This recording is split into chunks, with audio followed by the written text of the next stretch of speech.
Hello my dear student, मैं मनोज शर्मा आपके अपने YouTube channel maths planet institute पर आपका हार्दिक स्वागत करता हूं। प्रीवियस लेक्चर में हमने सारी थ्योरम कंप्लीट कर ली थी। आज के लेक्चर में हम कुछ एग्जांपल्स के बारे में देखते हैं। जो मोस्ट इंपॉर्टेंट एग्जांपल आते हैं आपके एग्जामिनेशन में, ऐसे आता है एक थ्योरम एक एग्जाम्पल। एग्जाम में कैसे क्वेश्चन आते हैं, एक तो थ्योरम आती है और एक आपका क्या आता है, एग्जाम्पल आता है। तो थ्योरम तो हमने अब तक कर ली और उनमें से आ जाएगी आपकी थ्योरम। और अब हम एग्जाम्पल के बारे में पढ़ रहे हैं। तो पहला एग्जाम्पल हम स्टार्ट करते हैं एग्जाम्पल नंबर 1।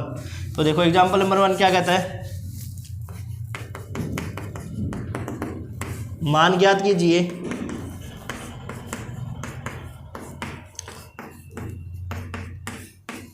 जीरो से 1 plus iota Z square D Z. ये आपके पास क्या दे रखा है, एग्जाम्पल नंबर 1 दे रखा है, 0 से 1 plus iota Z square D Z. तो देखो सबसे पहले आपको क्या करना है, सोल्व करने के लिए सबसे पहले इसका फिगर बनाओ, इसका चित्र बनाओ। तो लिमिट कैसी है आपके पास, 0 है और 1 प्लस आयोटा 1,1। तो देखो चित्र बनेगा।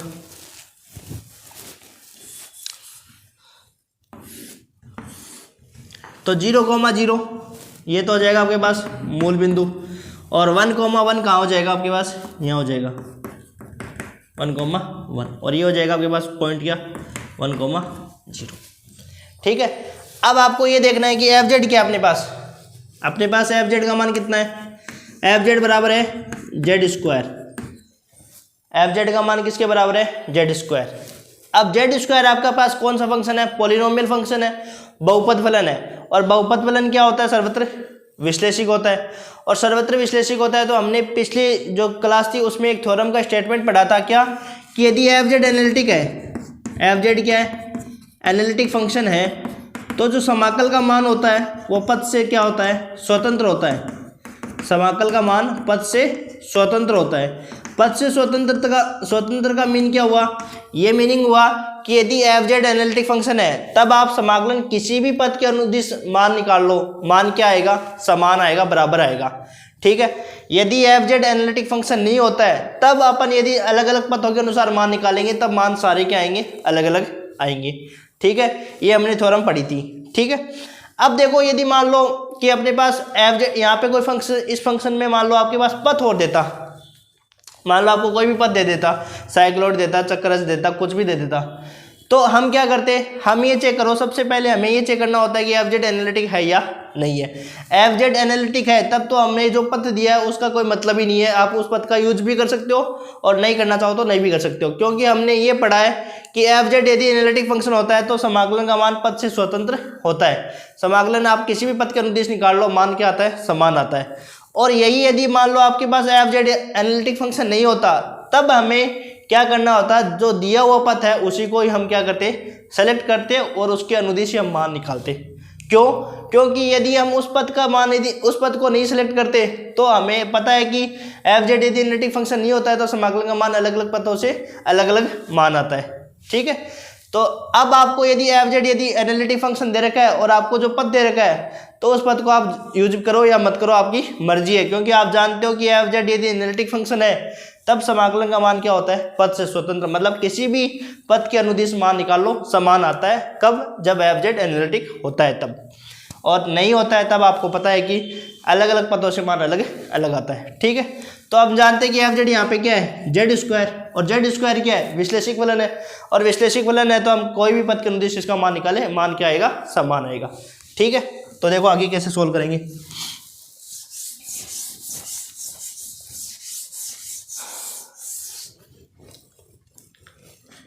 यहाँ एफ जेड बराबर जेड स्क्वायर जो कि बहुपद फलन है, अतः सर्वत्र विश्लेषिक फलन होगा।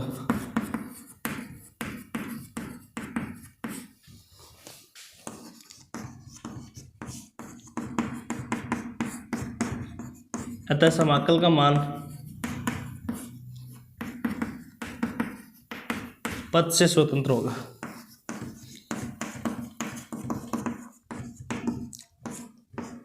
पद से स्वतंत्र होगा।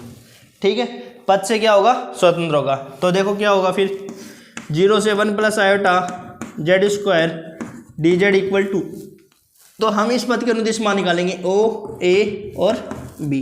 तो देखो ओ ए का अनुदिश Z square D Z plus A B का अनुदिश जेड स्क्वायर डी जेड, इसको दे देंगे समीकरण संख्या 1। यहाँ तक क्लियर है कि यदि एफ जेड एनालिटिक फंक्शन होता है तो समाकल का मान पद से स्वतंत्र होता है। ठीक है, अब आगे देखो कैसे सॉल्व करेंगे।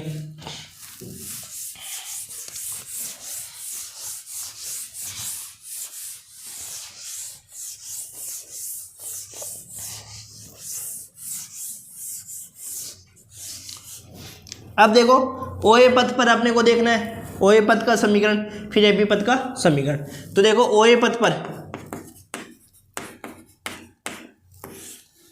अब देखो ओ ए पद पर आप समीकरण कैसे सेलेक्ट करते हैं। देखो जो पॉइंट सेम होता है, जो पॉइंट सेम होता है वो तो उसका इक्वेशन होता है, वो तो उसका समीकरण हो जाएगा, और जो पॉइंट चेंज होता है वो उसकी क्या हो जाएगी, लिमिट हो जाएगी। अब देखो इनमें कौन सा पॉइंट सेम है, ये पॉइंट एक्स है, ये पॉइंट वाई है। भाई ओ ए पद की बात कर रहे हैं अपन, तो ओ और ए वाले पॉइंट को देखना है, और ए बी पद की बात करते हो तो ए बी वाले पॉइंट की देखते हैं। ठीक है, तो देखो ओ ए पद में ये एक्स है, ये वाई है, और ये एक्स है और ये वाई है। तो यहाँ देखो कौन सा पॉइंट सेम है इन दोनों में। भाई ये 0 एक्स के स्थान पर 0 है, ये एक्स के स्थान पर 1 है, और इसमें वाई के स्थान पर 0 और वाई के स्थान पर 0 है। तो वाई इक्वल टू क्या है, 0 है। ठीक है, जो पॉइंट सेम होता है वो उसका इक्वेशन हो जाएगा। वैसे भी हम जानते हैं एक्स एक्स पर समीकरण क्या होता है, वाई बराबर 0 होता है। तो यहाँ से वाई बराबर 0 है तो डी वाई कितना हो जाएगा, 0। जेड बराबर हम जानते हैं एक्स प्लस आयोटा वाई, तो यहाँ से जेड बराबर क्या हो जाएगा बताओ, एक्स, और डी जेड बराबर क्या हो जाएगा, डी एक्स, क्योंकि अपने को जेड का मान निकालना है और डी जेड का मान निकालना है। निकल गया। और जो मान अब डिफरेंट है, बताओ डिफरेंट कौन सा है, एक्स का मान यहाँ पे 0 है, एक्स का मान यहाँ पे क्या है, 1 है। तो एक्स का मान 0 से 1 चेंज होगा ना, लिमिट, वो लिमिट ही हो जाएगी 0 से 1। ठीक है, इसके बाद में ए बी पद की बात करें तो ए बी पद पर क्या हो जाएगा बताओ, ए बी पद की बात करें तो ए बी पद पर देखो कौन सा पॉइंट सेम है, ये एक्स है, ये वाई है, ये एक्स है, ये वाई है। एक्स का मान 1 है, इसमें भी एक्स का मान 1 है, तो एक्स बराबर क्या हो जाएगा, 1। तो यहाँ से क्या हो जाएगा, डी एक्स इक्वल टू 0, यहाँ पे डी एक्स इक्वल टू 0। तो यहाँ से हो जाएगा जेड बराबर एक्स प्लस आयोटा वाई, तो यहाँ से हो जाएगा जेड बराबर 1 प्लस आयोटा वाई, और यहाँ से डी जेड बराबर क्या हो जाएगा, आयोटा टी वाई। ठीक है, अब डिफरेंट कौन सा हो रहा है, वाई का मान चेंज हो रहा है 0 से लेकर 1 तक, तो वाई का मान 0 से 1 हो जाएगा।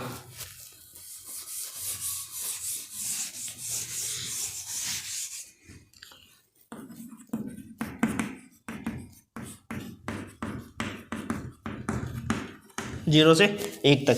अब अपन समीकरण 1 से इनको लिख देंगे और सॉल्व कर लेंगे। तब समीकरण 1 से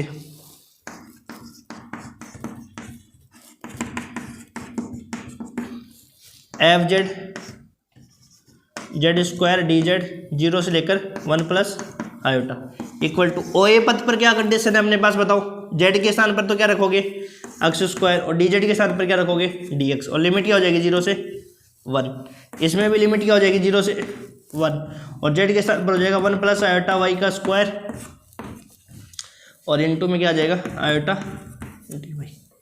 ठीक है, अब कर दो इंटीग्रेशन इसका, ये हो जाएगा एक्स क्यूब अपॉन में 3 0 से 1।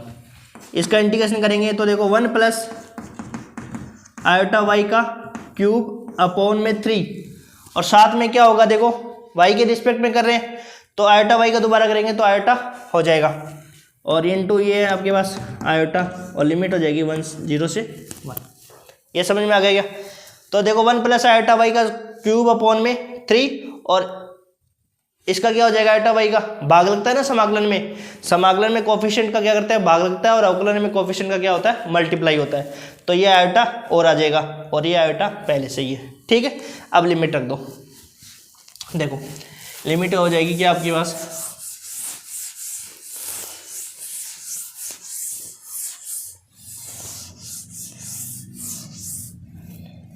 इसकी हो जाएगी 1/3 प्लस इसमें रखेंगे आयोटा से आयोटा कैंसिल आउट, तो ये बचेगा 1 रखोगे तो यहाँ पे कितना हो जाएगा बताओ, 1 प्लस आयोटा क्यूब अपॉन में 3, ठीक है। फिर 0 रखोगे, इसके बीच में आएगा माइनस, अपर लिमिट रख के फिर लोअर लिमिट रखते हैं तो उनके बीच में माइनस का साइन आता है ना, तो अब 0 रखो तो ये हो जाएगा 1/3,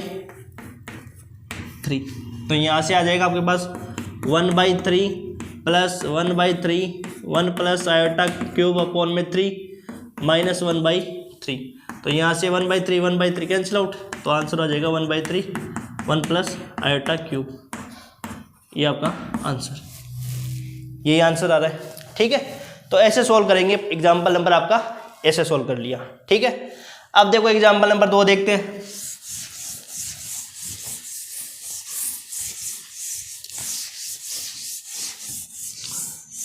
इनके देखो एग्जाम्पल इजी है, बस आपको ये देखना है एनालिटिक फंक्शन है या नहीं है। एनालिटिक फंक्शन होता है तो समाकल का मान किसी भी पद के अनुदिश निकालो, मान समान ही आता है, ठीक है। अब देखो एग्जाम्पल नंबर 2,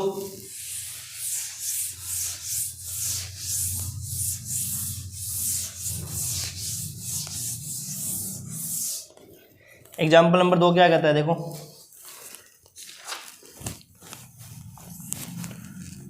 मान ज्ञात कीजिए। एग्जाम्पल नंबर 2 आया हुआ है, कब कब आया हुआ है, 2005 में, 9 में और 14 में, ये इंपॉर्टेंट एग्जाम्पल है। मान ज्ञात कीजिए,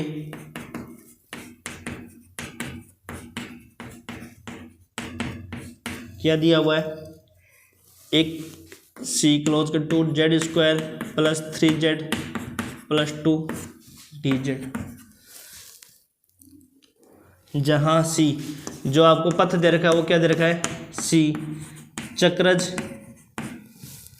अक्ष बराबर ए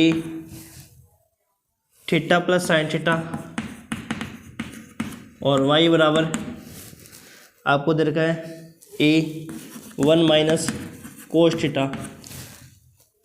का बिंदुओं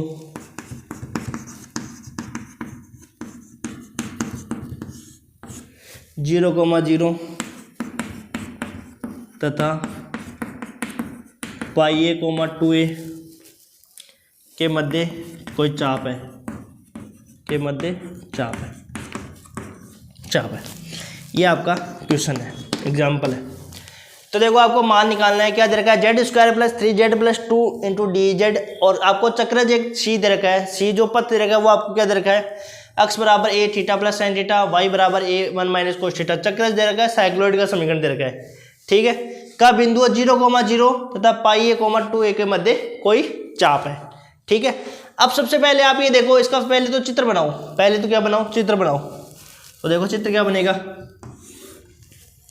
0,0 ये रहा, पाई ए 2a कितना होगा, पाई ए मान लो ए तो कोई पॉइंट है पॉजिटिव में और ये होता है 3.8, तो 3 है ना, तो यहाँ मान लेते 3 है और ये 2a, तो ये पॉइंट हो जाएगा आपके पास पाई ए 2a, तो ये पॉइंट कितना हो जाएगा आपके पास, पाई ए 0, ये हो जाएगा आपके पास O, ये हो जाएगा A और ये हो जाएगा B। अब देखो आपके पास क्या है कि जो FZ का मान दे रखा है वो क्या है, z² प्लस 3z प्लस 2, तो ये पॉलिनोमियल फंक्शन है, और पॉलिनोमियल फंक्शन क्या होता है, सर्वत्र विश्लेषिक, अतः समाकल का मान पद से स्वतंत्र होगा।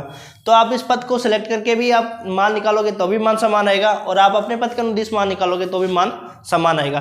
तो हमारे जो इजी रहेगा उस तरफ से आप मान निकालेंगे, तो हम इस पद के अनुदिश मान निकालेंगे और इसके अनुदिश मान निकालेंगे तो मान क्या होगा, समान आने वाला है, तो हम इजी पद सेलेक्ट कर लेंगे, ठीक है। और आपको पता है कि भाई FZ एनालिटिक फंक्शन होता है तो समाकल का मान पद से स्वतंत्र होता है, आप किसी भी पद के अनुदिश इसका मान निकालो, मान क्या आएगा, समान आएगा, ठीक है।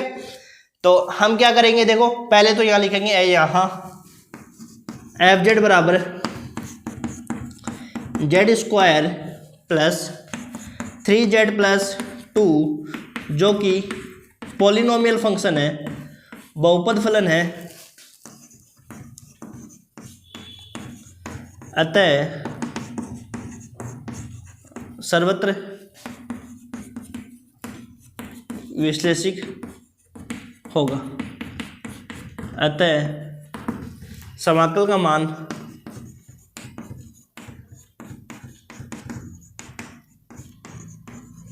पद से स्वतंत्र होगा, पद से स्वतंत्र होगा। ठीक है, इतना हमने लास्ट में भी इतना लिखा था, है ना। ठीक है, अब देखो, अब इस पद के अनुदिश मान निकालना अपने को, Z square plus 3z plus 2 और dz। तो हम वही लिखेंगे, ओ ए पद के अनुदिश Z square plus 3z plus 2 dz plus A B पद के अनुदिश मान Z square plus 3z plus 2 dz। ये हो गई अपनी समीकरण संख्या 1। यहाँ तक क्लियर है? बहुत इजी सवाल है, आपको कुछ नहीं करना। इंटीग्रेशन तो देखो आपको आता ही है भाई, आपने 12th क्लास में आपने इंटीग्रेशन सीखे ना, तो वही इंटीग्रेशन है। बस आपको पथ के मान निकालने, इक्वेशन निकालने और फिर आपको इंटीग्रेशन सोल्व करना है। ठीक है, तो देखो आगे क्या करेंगे।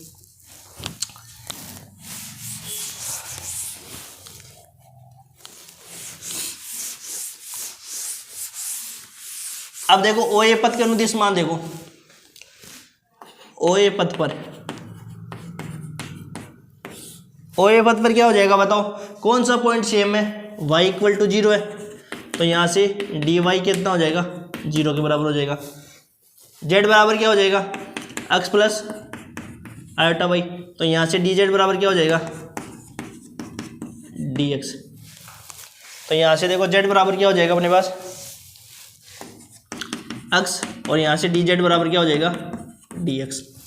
ठीक है, इसके बाद में देखो कौन सा पॉइंट डिफरेंट हो रहा है, x का पॉइंट, तो x के वाले क्या हो जाएगी, इसकी लिमिट, x का मान 0 से पाई तक।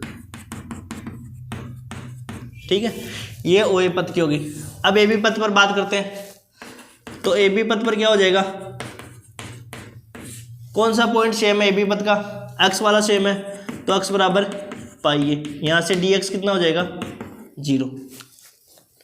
तो x बराबर z बराबर क्या होता है, x प्लस आयोटा वाई, तो यहाँ से हो जाएगा z बराबर x प्लस आयोटा वाई, तो पाई a plus iota Y z। तो यहाँ से डी जेड कितना हो जाएगा बताओ, इसका अवकलन करेंगे 0 आयोटा डी वाई। ठीक है, यहाँ तक क्लियर।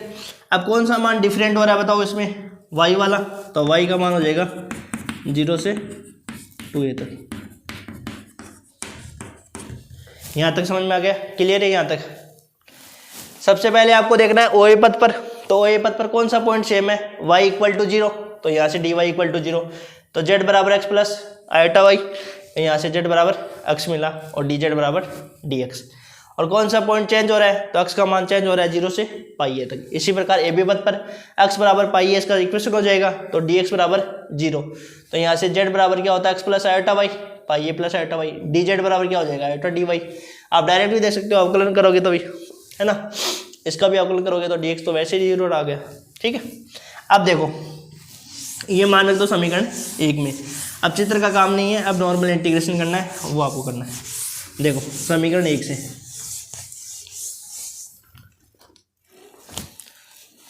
तब समीकरण 1 से, तो क्या इक्वेशन होती है, देखो z square plus 3z plus 2 d Z equal to, O A पथ पर देखो क्या कंडीशन है, ओ ए पथ पर है ना, चेंज क्या हो रहा है 0 से पाई ए, और Z square plus 3z plus 2 है ना, जेड के स्थान पर क्या रखना है, एक्स स्क्वायर, तो x square plus 3x plus 2, और डी जेड के स्थान पर क्या रखना है बताओ, D X, plus A B पथ के अकॉर्डिंग देखो मान 0 से 2a, और यहाँ पे क्या रखोगे बताओ, z बराबर x plus iota y, sorry z बराबर ये रखना है ना, Z square plus 3z plus 2, तो यहाँ क्या हो जाएगा, पाई ए प्लस आयोटा वाई का square plus 3 pi a plus iota Y plus 2, और डी जेड के स्थान पे क्या रखोगे बताओ, आयोटा डी वाई। ये दिख रहा है क्या,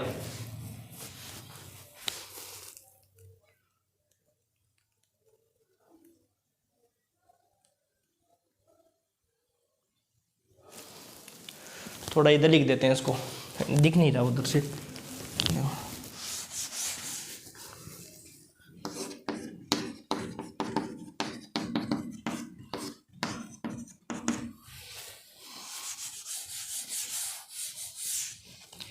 जीरो से pi a x square plus 3x plus 2 dx plus zero से 2a जेड स्क्वायर है ना, तो यहाँ जेड कितना आ जाएगा, पाई ए प्लस आयोटा वाई का square plus 3 pi a plus iota Y और फिर प्लस 2 और डी जेड के स्थान पर आयोटा डी वाई।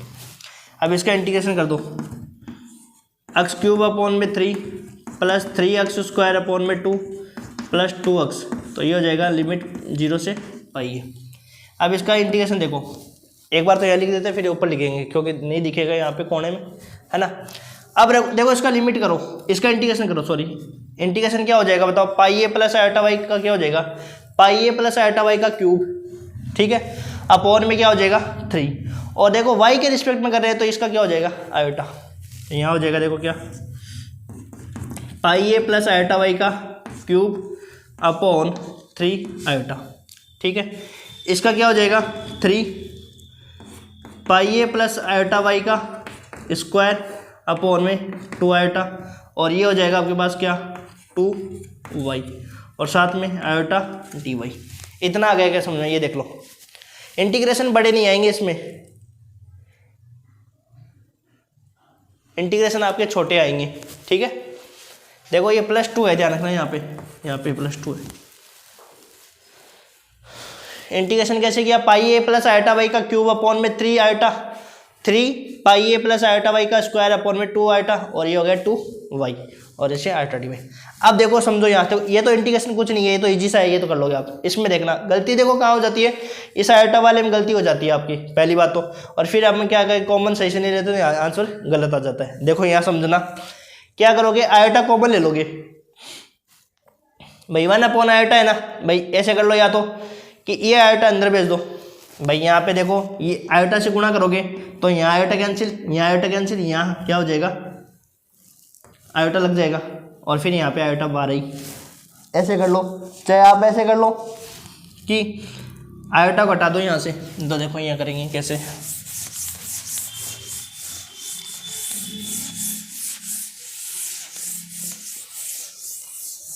यहाँ देखो पहले इसको सोल्व करो, एक्स क्यूब अपॉन में 3 पहले पाई ए रखो, तो यहाँ हो जाएगा देखो पाई ए का क्यूब अपॉन में 3, ठीक है, प्लस 3/2 पाई ए का स्क्वायर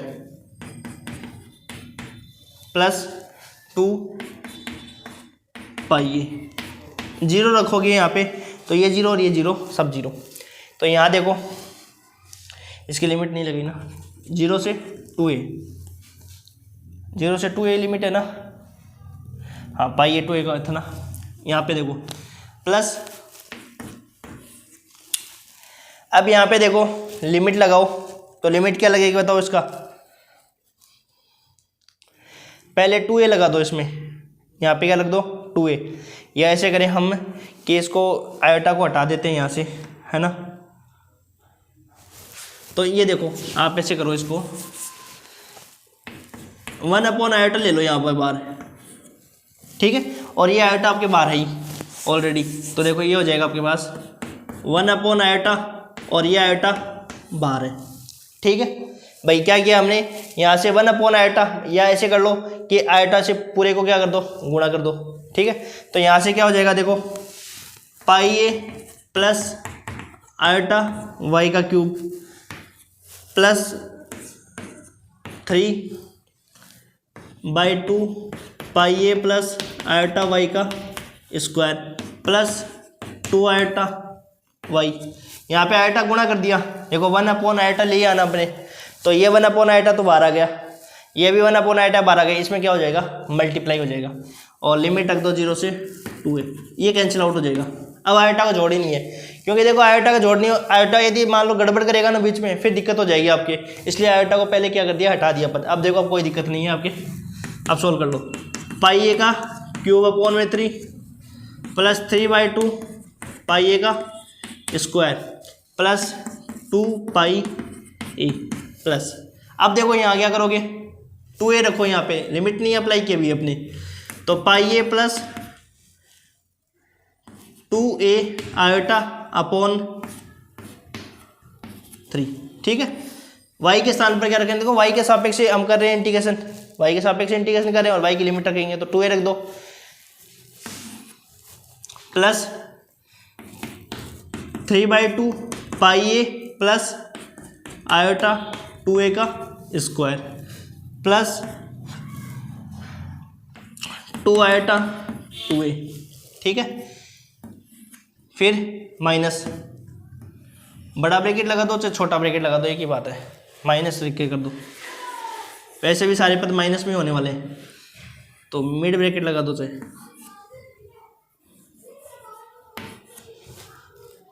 ठीक है।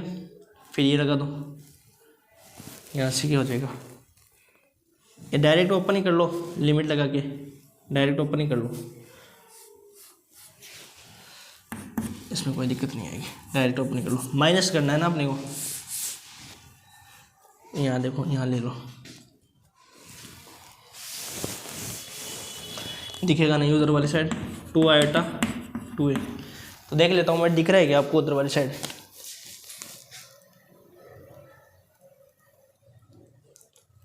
यहाँ तक तो दिख रहा है, ठीक है दिख रहा है, फिर कोई दिक्कत नहीं है, यहीं तक दिख रहा है आपका।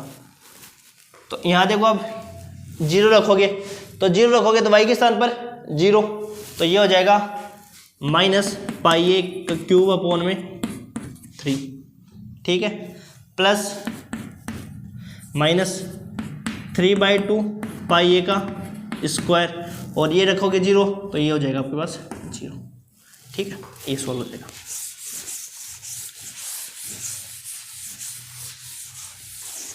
अब देखो ये पाई ए का क्यूब अपॉन में 3 ये कैंसिल आउट और ये वाला पद कैंसिल आउट, ठीक है। फिर बचेगा क्या अपने पास बताओ,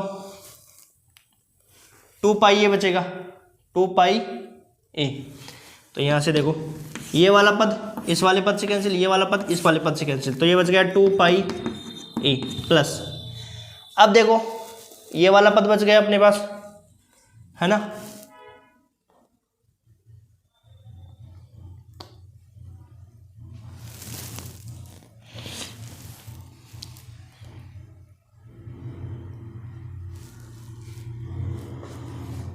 यहाँ हो जाएगा अपने पास क्या,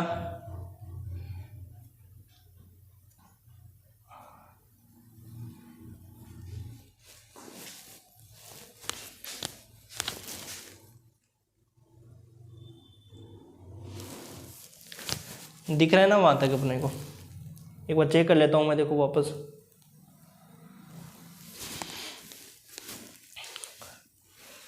तो यहाँ हो जाएगा अपने पास क्या 1/3 पाई ए प्लस 2a आयोटा का क्यूब, और यहाँ हो जाएगा 3/2 पाई ए प्लस आयोटा 2a का स्क्वायर, और यहाँ हो जाएगा आपके पास 4 आयोटा पाई ए, 4 आयोटा ए, ठीक है, यही आंसर आएगा, ये आंसर हो गया आपका।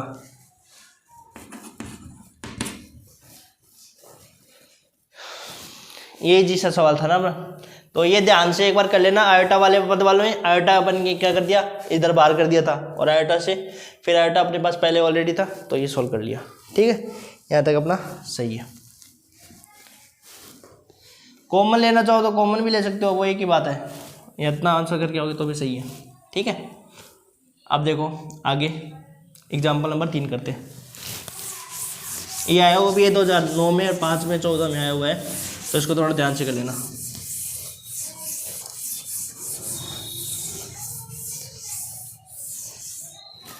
Example number 3,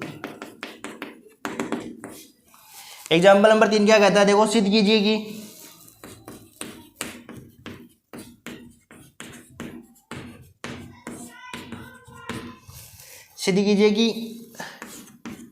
1/z dz equal to minus pi iota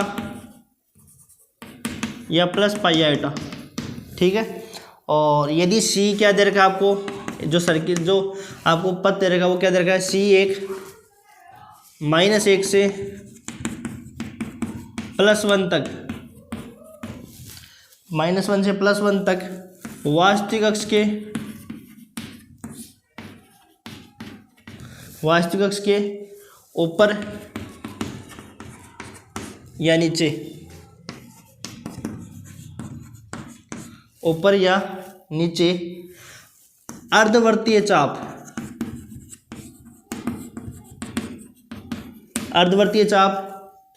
modulus of z equal to 1 पर है, modulus of z equal to 1 है। यहाँ समझो, देखो मोस्ट इंपॉर्टेंट क्वेश्चन है, समझने वाला है, अच्छा एग्जाम्पल है ये। देखो सबसे पहले तो ये देखो कि आपके पास फंक्शन क्या दिया हुआ है, 1/z। अब 1/z विश्लेषिक है या नहीं, ये देखो तो 1/z विश्लेषिक नहीं है ना, किस पॉइंट पर नहीं है, 0 पर। यदि हमें इसमें z बराबर 0 रख दें तो इसमें क्या हो जाएगा आपके पास, इन्फिनिटी टर्म बन जाएगा। और आपको क्या दे रखा है कि एक पथ जो दे रखा है वो एक -1 से +1 तक वास्तविक अक्ष से ऊपर या नीचे अर्धवर्तीय चाप, और मॉडुलस z इक्वल टू 1। अब देखो ये मॉडुलस z इक्वल टू 1 मैंने आपको फर्स्ट लेक्चर में बताया था कि ये किसका इक्वेशन होता है, सर्किल का इक्वेशन होता है, जिसका केंद्र z - a equal to r बताया था ना। इसका मीनिंग क्या हुआ कि एक ऐसा सर्किल जिसका सेंटर क्या है, a,0 और रेडियस क्या है,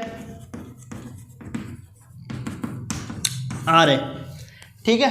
रेडियस क्या है, r है। यदि मान लो यहाँ पे क्या होता, 0 होता, तब ये क्या होता, एक ऐसा सर्किल जिसका सेंटर तो मूल बिंदु है और रेडियस क्या है, r है, ठीक है।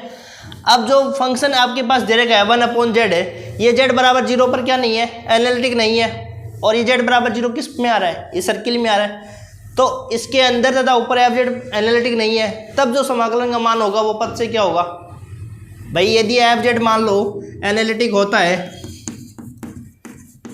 ये सर्किल बनाओ पहले तो, देखो ये सर्किल ये इधर +1 इधर -1, ठीक है। fz क्या है, एनालिटिक फंक्शन है। fz यदि एनालिटिक फंक्शन होता है तो समाकलन का मान पद से स्वतंत्र होता है। इसमें fz क्या है, z बराबर 0 पर एनालिटिक नहीं है, और z बराबर 0 क्या है, इसके अंदर ही है, तो इसके अंदर fz क्या नहीं है, एनालिटिक नहीं है। तब आपको जो समाकलन का पथ दिया हुआ है, कौन सा पथ दिया हुआ है कि -1 से 1 ऊपरी अर्धचाप, देखो वास्तविक अक्ष के ऊपर अर्धवर्तीय चाप, मतलब पहले आपको यहाँ से लेकर -1 से +1 मान निकालना है ऊपरी अर्धचाप से, और एक बार किससे निकालना है, नीचे ये नीचे वाले चाप से, नीचे अर्धवर्तीय चाप से निकालना है, और दोनों से मान आपको निकालना है, और मान आपको देखना है कि कैसे आएगा, कितना आएगा, उसके अनुसार आपको देखना है। तो यदि मान लो fz एनालिटिक फंक्शन है, और fz एनालिटिक फंक्शन होता है तो आपको पता है कि समाकलन का मान पद से स्वतंत्र होता है, और यदि fz एनालिटिक फंक्शन नहीं होता है तब समाकलन का मान क्या होता है, भिन्न भिन्न पदों से अलग अलग आता है, ठीक है। तो यहाँ देखो हम क्या करेंगे, पहले हम सर्किल बनाएंगे। एक सर्किल दे रखा है अपने को जिसका सेंटर क्या है, 0 और रेडियस क्या है, 1 है। अब आपको क्या बोला है, आपको ये बोला है कि आपको जो आपको पथ दे रखा है वो क्या दे रखा है, -1 से लेकर 1 पर वास्तविक अक्ष के ऊपर इस वाले से मान निकालना है, और एक बार किससे निकालना है, इस वाले से मान निकालना है। और इस वाले से यदि जब आप ऊपरी अर्थशास्त्र से मान निकालोगे तब आपके पास आंसर आना चाहिए -पाई आयोटा, और इससे क्या आना चाहिए, +पाई आयोटा। दोनों मान दिए आपको, तो सिद्ध करके दिखाना है कि इससे मान निकाले तो -पाई आयोटा है, और इससे निकाले तो +पाई आयोटा है, ठीक है। तो सबसे पहले तो हम ये लिखेंगे कि z बराबर 0 पर यह फंक्शन एनालिटिक नहीं है, तब समाकलन का मान हम जो पथ दिया है उस पथ के अनुदिश ही निकालेंगे, ठीक है। तो देखो लिखते हैं, यहाँ ये लिखते हैं थोड़ी सी पहले, यहाँ fz इक्वल टू 1/z, जो कि z बराबर 0 पर अर्थात वर्त के अंदर विश्लेषिक नहीं है। भाई z बराबर 0 उसके वर्त के अंदर ही तो आता है पॉइंट, वर्त के अंदर विश्लेषिक नहीं है, विश्लेषिक। अतः समाकलन का जो मान है वो पथ पर निर्भर करेगा। अतः समाकल का मान पथ पर निर्भर करेगा।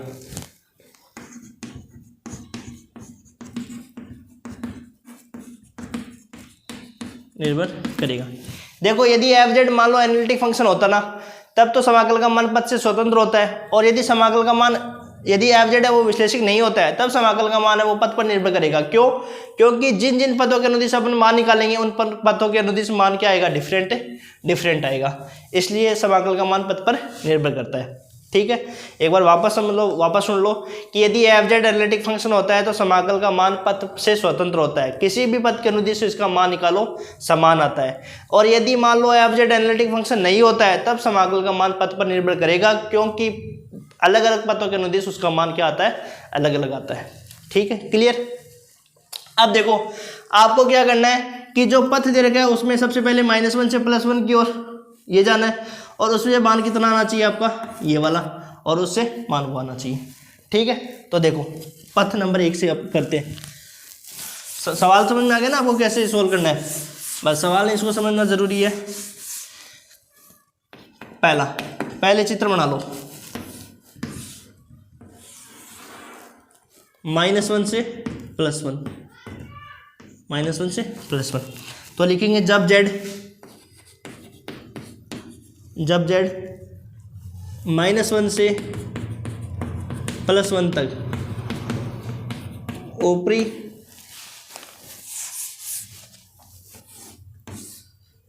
चित्र तो बस आपको देखने के लिए, समझने के लिए, बस और कुछ नहीं है। चित्र तो इतना इंपॉर्टेंट नहीं है, बस आपको ये देखने के लिए कि अपन कैसे मान निकाल रहे हैं, और भाई रिप्रेजेंट कर दो तक ऊपरी अर्ध चापो, ऊपरी अर्ध चापो। अब अपन इसके अनुसार पथ का मान निकाल रहे हैं, इसके अनुदिश मान निकाल रहे हैं, और एक बार किसके अनुदिश? इसके मान। ठीक है, तो बताओ, देखो जो समीकरण दे रखा है आपको, क्या दे रखा है? जो समीकरण दे रखा है वो क्या दे रखा है? वृत्त की परिधि क्या दे रखी है आपको? मॉडुलस z = 1, मॉडुलस z = 1 दे रखा है। तो देखो आपको एक बात पता होगी कि z - 0 = यदि r दे रखा हो तो उस समीकरण को हम कैसे लिखते हैं? z = r e⁻θ, ऐसे लिखा जाता है। देखो z - a = यदि r है तो ऐसे लिखा जाता है z - a = r e⁻θ, और थीटा जो होता है वो 0 से लेकर 2π तक का होता है। ठीक है, क्योंकि सर्किल है, सर्किल की लिमिट क्या होती है? 0 से 2π। अब देखो अपने पास वृत्त की परिधि क्या है? z - 0 = 1, तो इसको लिखेंगे z बराबर e⁻θ। तो यहाँ से dz बराबर क्या हो जाएगा? e⁻θ और dθ, और लिमिट क्या हो जाएगी अपने पास? भाई अपने पास समीकरण जो एफ जेड दे रखा है वो इसका मान निकालना है, तो इसका मान निकाल लेंगे हम। और लिमिट क्या हो जाएगी बताओ? थीटा का मान। इसमें तो सर्किल क्या होता था? पूरा, लेकिन इसमें हम सर्किल पूरा नहीं ले रहे हैं। सर्किल कहाँ से कहाँ तक ले रहे हैं? यहाँ पे क्या होता है बताओ? पाई, और यहाँ पे क्या होता है? 0। तो जो थीटा का मान होगा वो पाई से 0 तक, और नीचे वाले में लिमिट क्या होगी? यहाँ से पाई से 2π तक। ठीक है, तो निकालो 1/z dz = 1/z। z का मान क्या बताओ? e⁻θ, और इसकी लिमिट पाई से 0 है ही, और dz के स्थान पर क्या हो जाएगा? आयोटा e⁻θ और dθ। तो e⁻θ कैंसिल आउट, तो आयोटा बाहर, पाई से 0 dθ, तो यहाँ हो जाएगा थीटा और 0 से पाई। तो यहाँ हो जाएगा आपके पास 0 - पाई, तो आंसर हो जाएगा माइनस का पाई आयोटा। ऊपर वाले का तो मान कितना आएगा? -पाई आयोटा, और नीचे वाले का +पाई आयोटा, वो हम नीचे वाले का निकालेंगे। ये हो गया अपना पहला पॉइंट। समझ में आ गया? इंपॉर्टेंट क्या है? देखो अपन क्या कर रहे हैं, z बराबर -1 से +1 तक ऊपरी अर्ध चाप हो, तो वृत्त की परिधि मॉडुलस z = 1 के बराबर। तो यहाँ से z बराबर है वो किसके बराबर हो जाएगा? e⁻θ। तो यहाँ से dz किसके बराबर हो जाएगा? Iota e⁻θ dθ। D theta. तो थीटा का मान क्या हो जाएगा, ऊपर वाली अपन ले रहे हैं है ना, ऊपरी अर्धचाप ले रहे हैं, तो ऊपरी अर्धचाप में यहाँ पे से क्या होगा पाई, यहाँ पे होगा 0, तो पाई से 0, और ये देखिए सॉल्यूशन है। ठीक है, अब अपन निचले वाले की बात करेंगे, तो यहाँ लिखेंगे देखो z बराबर -1 से +1 तक नीचे अर्धचाप ये अर्धवर्तीय चाप होगा। ठीक है, वो वहाँ पे भी देख लेना, अर्धवर्तीय चाप होगा, अर्धवर्तीय चाप हो। ठीक है, वर्त की परिधि वही मॉडुलस z = 1, वही सारा सब कुछ हो जाएगा। थीटा का मान चेंज हो जाएगा, यहाँ पे थीटा का मान क्या हो जाएगा, पाई से 2 पाई, और बस इसका इंटीग्रेशन बनेगा। अब क्या नीचे वाला अर्धवर्तीय चाप लेंगे, ठीक है ना, तो यहाँ देखो क्या हो जाएगा, पाई से 2 पाई और 1/z e⁻θ आयोटा e⁻θ और साथ में डी थीटा। तो ये तो इजी सा ही है, बस समाकलन करना है। तो ये आयोटा बाहर थीटा और 2 पाई, तो यहाँ से हो जाएगा आपके पास आयोटा 2 पाई माइनस पाई, तो ये हो जाएगा प्लस का पाई। समझ में आ गया, ये आपका एग्जाम्पल नंबर 3 क्लियर। अब चलते हैं एग्जाम्पल नंबर 4 के बाद में। तो 4 का देखो,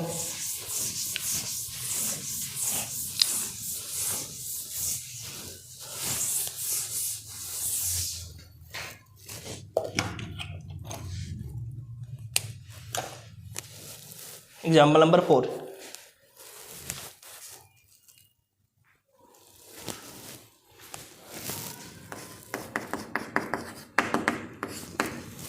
एग्जाम्पल नंबर 4 क्या कहता है, सिद्ध कीजिए कि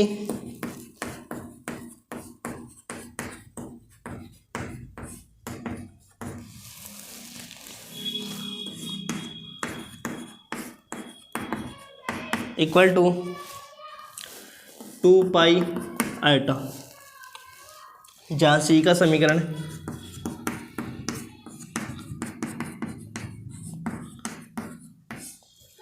z - a = r, ठीक है। अब देखो सबसे पहले वही बात कि यदि f(z) है वो मान लो एनालिटिक फंक्शन है, तब तो आपको जो पथ दिया हो या नहीं दिया हो उससे कोई फर्क नहीं पड़ता है। लेकिन यदि मान लो f(z) एनालिटिक फंक्शन नहीं होता है, तब आपको जो दिया पथ है उसी का ही चयन करना होता है, उसी को सिलेक्ट करना होता है। अब इसमें देखो f(z) अपने पास क्या है, 1/z - a। आप जानते हो कि भाई जो अपने पास समीकरण है वो क्या है, एक सर्किल है जिसका सेंटर क्या है a,0 और रेडियस क्या है r है। तो ये पॉइंट है वो किस पॉइंट पर एनालिटिक नहीं है, z बराबर a पर एनालिटिक नहीं है, और a तो इसमें आएगा, तो ये सर्किल में आ जाएगा। तो इसका मतलब f(z) जो फंक्शन दिया वो एनालिटिक फंक्शन नहीं है। तो एनालिटिक फंक्शन नहीं है तो जो आपको पथ दे रखा है, जो सर्किल दे रखा है, उस सर्किल का ही चयन करना है, उस सर्किल से आपको सोल्व करना है। तो यहाँ लिख देंगे देखो, चूंकि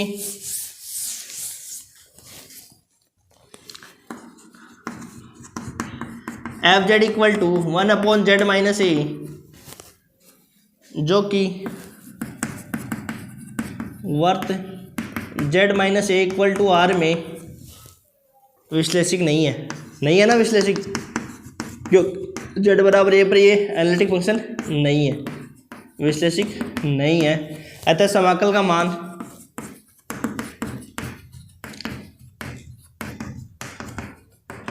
पथ पर निर्भर करेगा।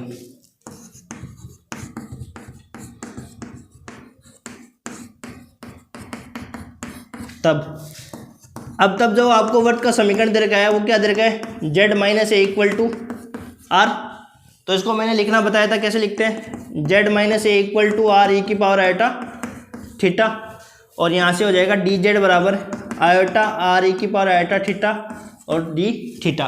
अब ये जो आपके पास सर्किल है, तो सर्किल की लिमिट क्या होती है, 0 से 2 पाई, तो थीटा का मान 0 से 2 पाई,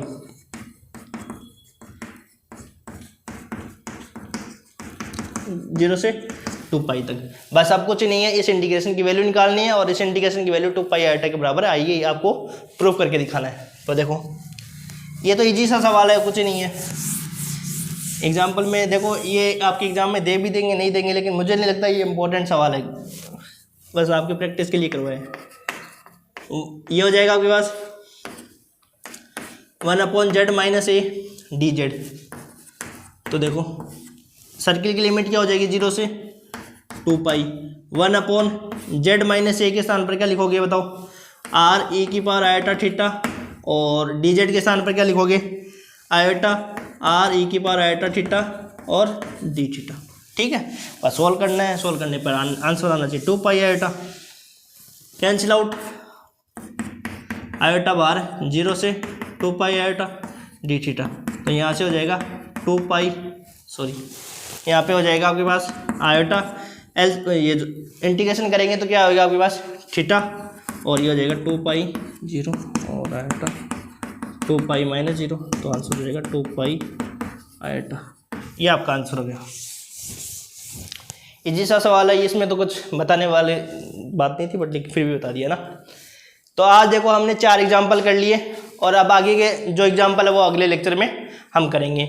और वीडियो यदि पसंद आ रहा है तो वीडियो को like share and subscribe channel को ज़रूर करें, और तो आपको क्या कहे, और लाइक ज़रूर कर दे बटन, और कमेंट भी करें जो आपको अच्छा लग रहा है, आप और चाहते हो कि भाई कि कौन कौन से पेपर पर आपके वीडियो बनाए जाए, तो कुछ सजेशन आपको देना है तो दे सकते हो कमेंट सेक्शन में। Thank you.